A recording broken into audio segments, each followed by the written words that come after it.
अस्सलाम वालेकुम Pakistan, your watching जीत की सोच में हूं हसैन लियाकत। और आज दो मुकाबले खेले गए पाकिस्तान सुपर लीग सीजन 9 के दूसरे दिन में। पहला मुकाबला लाहौर में था जो कि पेशावर ज़ल्मी और कोयटा ग्लैडिएटर के माबेन खेला गया। बहुत सारे लोग ये कह रहे थे कि पेशावर ज़ल्मी की टीम यहाँ पे है, कोयटा की टीम कहीं नज़र नहीं आ रही, लेकिन आज पेशावर ज़ल्मी को चारू शाने चित करते हुए नजर आई कोयटा ग्लैडिएटर की टीम। और जिस तरह लगता है कि रायली रूसो एक नए कप्तान है, इसी तरह कोयटा ग्लैडिएटर की टीम हमें एक नई टीम नजर आई जिसमें साउथ शकील ओपनिंग करते हुए नजर आए। और उनकी पिछली अगर सीज़न की बात की जाए तो वो पूरे सीज़न में अपने ओपनर्स को ट्राई करते रहे, लेकिन इस दफ़ा उनको ओपनर्स भी मिल गए। रायली रूसो जो है वो उसके बाद पिछली पोजीशन पे आए, लेकिन अप फ्रंट पे हमें जैसन रॉय नज़र आए, साउथ शकील नज़र आए जिन्होंने कमाल की 19 सेंचुरीज लगाई। और साउथ शकील तो आज बहुत ही ज़्यादा प्रोमिनेंट नज़र आ रहे थे। लेकिन उसके बाद जब पेशावर इन रिप्लाई आया, बाबर आजम और साइम अयूब बहुत ही खूबसूरती से खेल रहे थे, एक रन आउट हुआ और उसके बाद पेशावर की टीम पीछे जाती गई और हत्ता कि वो मुकाबला जो कि जीता हुआ था एक लम्हे पेशावर ने,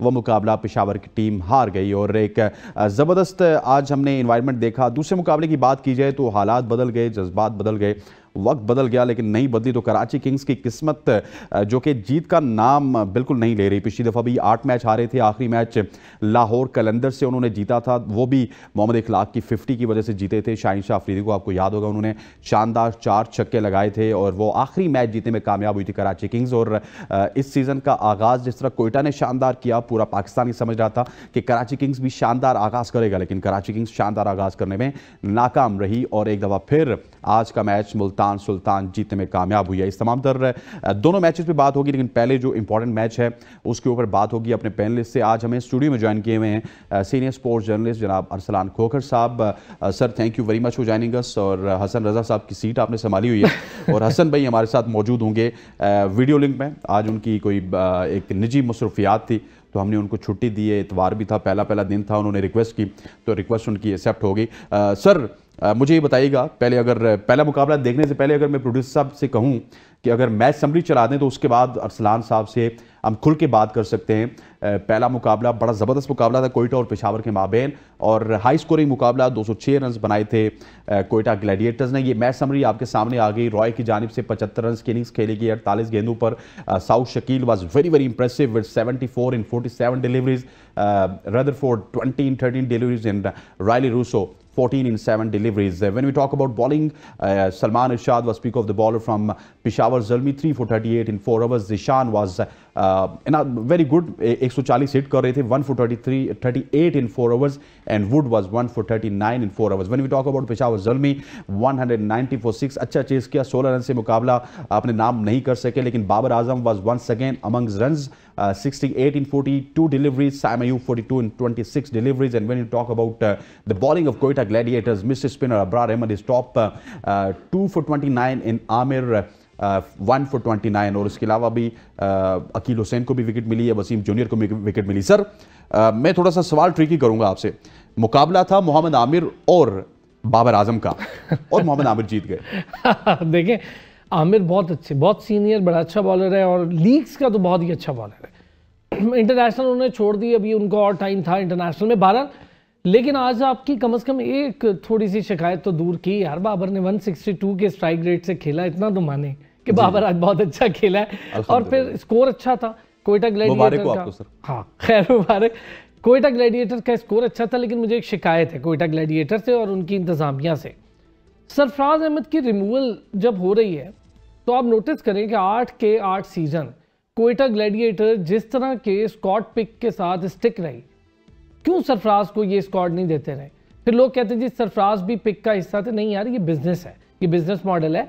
यहाँ पर फ्रेंचाइज ऑनर्स और जो आपने डायरेक्टर्स रखे होते हैं टीम के और जो कोच होते हैं वो ये चीज़ तय करते हैं। शेन वॉटसन कॉम्बो, रायले रोसो कॉम्बो बहुत अच्छा रहा दोनों का, लेकिन सरफराज को अगर ये टीम आप दे देते इससे पहले, क्योंकि पिक अच्छी थी, आज टीम तगड़ी लग रही थी और आपको मुबारक हो, हमारे पास ओपनर्स का इजाफा होते शकील का भी हो गया। ऊपर तो आऊंगा मैं, लेकिन अभी इसके ऊपर नहीं आना आपने। तो लेकिन ये था कि आज मुझे लग रहा है कि एक जेल टीम भी थी, कॉम्बिनेशन बड़ा परफेक्ट है, अच्छे सिलेक्शन की है इस बार, टीम की बेहतर पिक की है। और बहुत अच्छी बात है कि कम से कम वो नहीं किया जो कराची हर साल करता आया है, और उस पर तो हम चले आगे बात करेंगे। लेकिन कोयटा ने बहुत अच्छा तगड़ा स्कोर, देखें 200 स्कोर पहला ही मैच हो आप कर दें। फाइट बैक की पेशावर ने नो डाउट, लेकिन पेशावर को अगर रदरफोर्ड थोड़ा और लंबा ले जाते मामलात को तो बेहतर होता, वो रुक गए वहाँ पर। और मुझे ये लगता है कि यहाँ पर पेशावर को थोड़ी सी जल्दबाजी मरवा गई बैटिंग में, थोड़ी सी जल्दबाजी मरवा गई। अच्छा, मैं थोड़ा सा चलूंगा। हसन रजा साहब साबिक टेस्ट क्रिकेटर, जिनको मैं अभी देख सकता हूँ, थोड़ी देर में आप भी देखेंगे।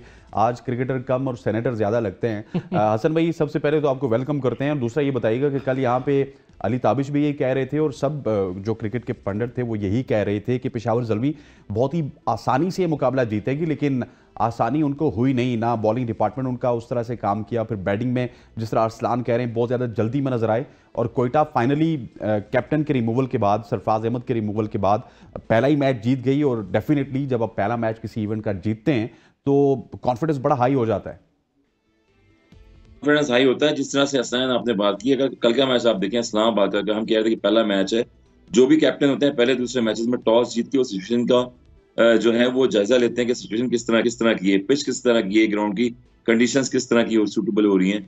तो मेरे ख्याल में यही था कि देखें शादाब ने जिस तरह से बैटिंग करी और मैच जिताया है, 200 रन किए, तो तीसरा मैच दोबारा अगेन 200 रन के मैच हो रहे हैं, बैटिंग पैराडाइज पिचेस हैं, तो ड्यू फैक्टर भी नजर आ रहा है वहां पर काफी, जिसकी वजह से टॉस जीत के पहले बैटिंग नहीं करे। और जिस तरह से वर्ल्ड क्रिकेट में आप देखें T20 में आजकल बॉलर्स को फेवर कम जाती है, बैटर्स को ज्यादा जा रही है। वो इसलिए जा रही है क्योंकि paddle shot, scoop shot, reverse shot और ऐसे शॉट्स आ गए क्रिकेट में T10 और T20 की वजह से कि आप इम्प्रोवाइजेशन इतनी आउटस्टैंडिंग करते हैं कि बॉलर बिल्कुल बेबस हो जाता है। और जहां वाइट बॉल हो जाए, नो बॉल्स हो जाए, तो उसके अलावा फिर और मजीद जो है वो कॉन्फिडेंस बॉलर से खराब हो जाता है। फिर रही बात कोयटा की कि कोयटा ने आउटस्टैंडिंग जो है वो मैच खेला, नो डाउट एक प्रॉमिसिंग चीज नजर आई कि सऊद शकील जैसे बैटर्स, टेस्ट टीम के बैटर्स जो हैं वो आउटस्टैंडिंग बैटिंग कर रहे थे, और उनका रिकॉर्ड भी रह चुका है कि 7 मैचेस में कंसेक्यूटिव 7 50 बना चुके हैं। मगर यहाँ पर अपने आप को शो किया उन्होंने कि मैं वनडे क्रिकेट में खेलने की सलाहियत रखता हूँ और T20 खेलने की सलाहियत रखता हूँ। यही टीम का कॉम्बिनेशन होता है, यही PSL का चार्म है कि जहां आपने 2-3 साल में जो है जमान खान जैसे प्लेयर्स और दीगर प्लेयर्स प्रोड्यूस किए हैं पाकिस्तान टीम के लिए, वो खेले भी हैं, तो सऊद शकील को और जो आने वाले प्लेयर्स हैं उनको ऐसा मौका मिला है कि यहाँ पर अपने आप को वो कन्विंस कर सकते हैं PCB को कि हम T20 में भी अच्छा खेल सकते हैं, 50 ओवर्स में भी अच्छा खेल सकते हैं। तो जेसन रॉय और सऊद शकील की जो पार्टनरशिप थी मेरे ख्याल में वो आउटस्टैंडिंग थी, जहां से मैच जो है वो अभी ले गए टीम के अगेंस्ट। अरसलान, अगर आपसे बात करूं तो Babar Azam once again runs बनाने में कामयाब हुए, 160 के स्ट्राइक रेट से उन्होंने रन्स बनाए, लेकिन पाकिस्तान क्रिकेट टीम में भी हम यही देखते हैं और फ्रेंचाइज क्रिकेट में भी हमें यही देखने को मिलता है कि बाबर आजम तो रन्स बना रहे हैं लेकिन रिजल्ट ओरिएंटेड क्रिकेट नहीं देखने को मिल रही। यार देखिए, बहुत बात होती है इस पे, लेकिन बाबर आजम रन बना रहा है तो बाकी भी बना ले, किसी ने बल्ला तो नहीं रोका ना। अगर बाबर आजम 60-70 करके जा रहा है, सर मेरा सवाल ये है, देखिए मेरा सवाल भी तो अगला भी तो सुन लें फिर। सर मैं आज बाबर आजम से आप ये तो कह दे यार कि फिनिश कर दो किसी। देखें, आप अगर हर मैच में किसी भी प्लेयर का उसका फिनिशर का रोल शायद नहीं है, ये आप एक्सेप्ट कर लें कि उसका फिनिशर का रोल नहीं है। किंग है ना भाई, किंग सर सुने ना, उसका फिनिशर का रोल नहीं है। अगर वो सपोर्ट का रोल है उसका टीम का, तो बाकी टीम को भी स्कोर करना होगा। और जहां तक हम फिनिशर की बात करते हैं, आप विराट कोहली का जिक्र कर लें, बाकियों का कर लें, रोहित शर्मा का फिनिशर रोल नहीं है वहाँ। रोहित शर्मा आता है, डिस्ट्रॉय करता है, चला जाता है। बाबर आजम आएगा, इनिंग बिल्ड करेगा, ऊपर नीचे लड़कों को खिलाएगा और चला जाएगा, मैच फंसा के चला जाएगा। मैच फंसना, देखिए मैच फंसता क्यों है, ये भी एक बड़ी टेक्निकल काम है ना यार। आप, मुझे पता है कि आपने बाबर आजम को किसी न किसी तरह रगड़ा मार के रहना है, लेकिन उसके बावजूद आज के मैच का थोड़ा सा मुझे ये लगता है कि जो चौथे 5वें नंबर के बैटर्स होते हैं उनका बड़ा रोल होता है। लाहौर कलंदर वाले मैच की हम बात कर लेते हैं, शादाब और सलमान अली आगा। सलमान अली आगा नहीं खड़ा होता तो शादाब फिनिश नहीं करता, सिंपल सी बात थी। शादाब बहुत निक में था, लेकिन सलमान अली आगा इक्विवेलेंटली उसके साथ स्कोर कर रहा था। दूसरी तरफ लाहौर कलंदर में ये थोड़ा सा हुआ कि साहिबजादा फरहान कमाल का खेल के गया, स्कोर बहुत अच्छा किया लाहौर कलंदर ने। और जिसका जिक्र कर रहे थे बैटिंग पैराडाइज का, तो भाई ये लाहौर में ही टेस्ट जो हमारे कायद-ए-आज़म ट्रॉफी हुई है वो सारी की सारी रिजल्ट लेस चली गई। तो आपकी पिचेस तो हैं ही, वो आपकी पिचेस तो हैं बैटिंग पैराडाइज, आपने ऑलरेडी पिचेस तैयार कर रखी है छक्के चौकों के लिए, बॉलर्स का रोल कम है। उसके बावजूद अगर कोई टीम बॉलिंग में कंट्रोल करती है, बॉलिंग में रेजिस्ट करती है, बॉलिंग के अंदर कमाल करती है, तो ये वाकई में उस टीम के उस दिन बॉलिंग एफर्ट्स का बहुत बड़ा कमाल है। जैसे आज बहुत अच्छा कमाल कोयटा ग्लैडिएटर का है, और गुज़िश्ता रोज़ अगर मैं समझ रहा था 200 प्लस स्कोर हो जाएंगे, तो वहाँ पर इस्लामाबाद की बॉलिंग ने भी कमाल किया। नसीम शाह चाहे एक विकेट लें, वो विकेट काम आई, शादाब लें विकेट, वो विकेट उस टाइम पे काम आई रन ब्रेक करने के लिए। यहाँ पर ये इशू होता है पेशावर ज़ल्मी ने स्कोर बहुत बनवा दिए थे, और आमिर जमाल के अलावा आप देख लें कोई ऐसा बॉलर नहीं होगा पेशावर ज़ल्मी में जिसने 30 से कम स्कोर दिया होगा। सारों ने स्कोर बड़े बड़े स्कोर दिए क्योंकि आज स्कोर खाने का दिन था उनका। इस बॉलर्स का भी इक्विवेलेंटली काम है। बैटर्स की बात आपकी ठीक है कि रोल फिनिश करना, या T20 है, T20 में रोल क्या फिनिश करना होता है, उसमें जाके स्कोर करना होता है। वनडे में आप कहें, टेस्ट में कहें, बिल्कुल ठीक है कि रोल फिनिश बिल्कुल उसका रोल है और फिनिश करके आना चाहिए जहां पर फंसे हुए मैच हो। 100 मैचेस तो कोई भी फिनिश नहीं करता, हाँ, लेकिन 20-23% के मैचेस फिनिश करने चाहिए। T20 में बाबर आजम का रोल बतौर फिनिशर, अगर ओपनर है तो नहीं है यार, ओपन बैट कैरी तो नहीं करेगा। बाकी भी है उसके साथ, साइम अयूब खेल रहा है, इतना हाइप है साइम अयूब की, तो करे फिर फिनिश, क्यों नहीं कर रहे? रन आउट करवा दिया था साइम अयूब को बाबर आजम ने। हसन भाई, बाबर आजम की जहां पे हम बात करते हैं, लेकिन आज बाबर आजम का एक बहुत बड़ा माइलस्टोन भी था। Babar Azam 3000 run HBL PSL में बनाने वाले पहले बल्लेबाज हैं, और आपको ये भी बताता चलूं कि जो उनके बाद हैं वो फखर जमान है गालिबन, और उन्होंने कोई 2300 रन बनाए, तकरीबन 700 का डिफरेंस है। सो बाबर आजम रन्स तो बना रहे हैं और धमाकेदार रन्स बना रहे हैं। बिल्कुल बना रहे हैं रन्स, और बनाएंगे क्यों नहीं, क्योंकि टेक्निकल बड़ा साउंड प्लेयर है वो, और जिस तरह से दीगर प्लेयर्स खेलते हैं, शॉट सिलेक्शन उनकी अच्छी है। डजंट मैटर, 3 साल के कैप्टन थे, आपने स्ट्राइक रेट पे बोला कि स्ट्राइक रेट उनका कम है और आपने कैप्टनसी से हटा दिया अगेन। नहीं सर, स्ट्राइक रेट पे नहीं हटाया गया था उनको, उनके रिजल्ट्स की वजह से। रिजल्ट्स प्रोड्यूस नहीं कर रहे थे। 2 T20 वर्ल्ड कप उन्होंने हारे, एशिया कप उन्होंने हारा, 50 ओवर का वर्ल्ड कप उन्होंने हारा, PSL के 3 एडिशन उन्होंने हारे, तो इसके बाद उनको चेंज किया गया। वन मैन शो, एक ही प्लेयर होता है, वो पूरे मैचों में खैर कैप्टन नहीं जा सकता। दूसरे में टीम के जो प्लेयर्स थे वो, जो फिर वो बात आप कहते हैं कि रोटी गैंग और ये सारे प्लेयर्स हैं, वो वहीं के वहीं थे। ना कोई प्रेस कॉन्फ्रेंस हुई, किसी की एशिया कप गुजर गया और पाकिस्तान टीम में वर्ल्ड कप गुजर गया, किसी ने कोई लॉयल्टी कोई नहीं पूछी कि किसने क्या किया, सिर्फ कैप्टन भी मलबा उतरा। खैर ये तो पुरानी बात हो गई है, हमेशा से कैप्टन भी मलबा उतरता है, और जो कैप्टन बनता है वो बाहर भी होता है। सरफराज की मिसाल है, बहुत सारे कैप्टन की ऐसी मिसाल है बहरहाल।